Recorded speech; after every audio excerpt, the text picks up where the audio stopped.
After writing 5 books, which are kind of considered mainstream literary fiction, I jumped into writing a mystery series. And I tend to be a generally happy, cheerful person. And suddenly I'm writing about murdering people and killers.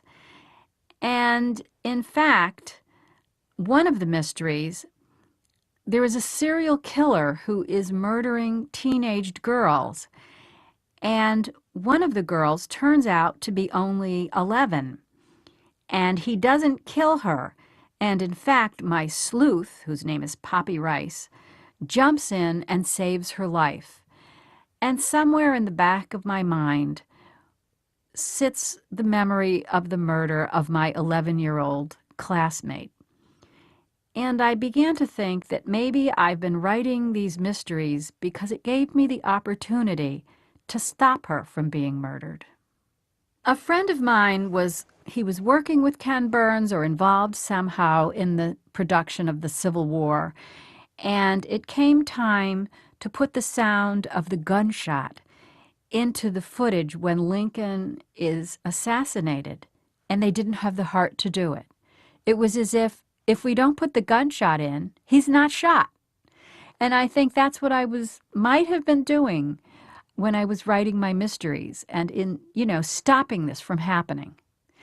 And eventually, after thinking about it and thinking about it, I realized I needed to write the story of the real killing. I was very deliberate about how I wanted to structure this book because I lived in a neighborhood that was very safe, where no one locked their doors.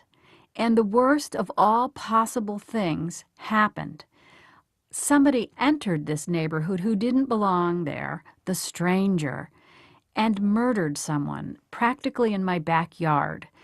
And so instead of starting there, I wanted to write about innocence on one hand and the development of evil on the other, and then follow the path of evil until it crossed from wherever it had originated into my neighborhood.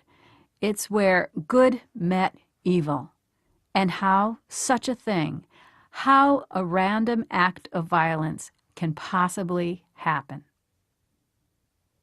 This is the first book of nonfiction I've ever published. And so I think there are a lot of novelistic elements to it.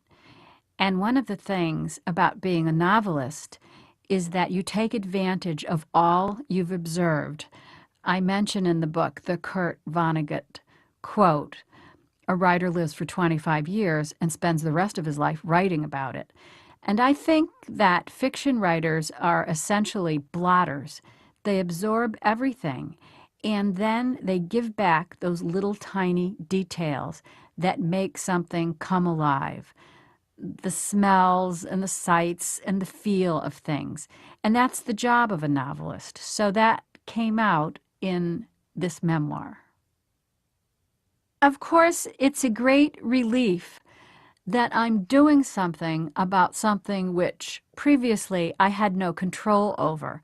This girl died and there was nothing I could do. Now I found out that I can do something.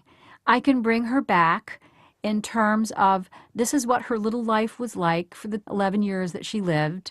It's a gift to her brother who thought no one remembered her after all these years. So I feel good about that. It was very sad going over all of it again. But now there are people who know Irene.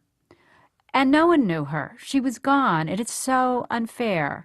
So now I've brought her life back, as short as it was, to show what a sweet and kindly little girl she was. And it's in a book. It's always going to be there. And so that really makes me feel good.